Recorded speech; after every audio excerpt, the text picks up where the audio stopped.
शुरू करते हैं. What if I told you that this 3D printer is about to create a watch unlike any other? This is Haris and you are watching Unobtainiumm. Let's dive in. It all starts with a minimal design in Fusion 360, but here is the twist. I wanted to add something special. Enter the iris mechanism. Now, I needed a reliable timekeeping mechanism, so I took apart my old broken G-Shock watch and salvaged the inner machinery. Using my Anycubic Cobra 2 Neo, I brought this idea to life. Why? Because this printer offers the precision I need for such intricate designs. Now the real challenge? Assembling the iris mechanism. Imagine a flower blooming but mechanical. Sounds complicated, right?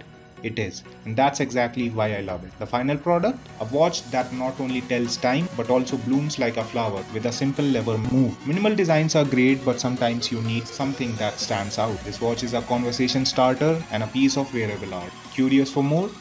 Hit follow for more unique creations. This is Haris from Unobtainiumm, and I'll see you in the next one.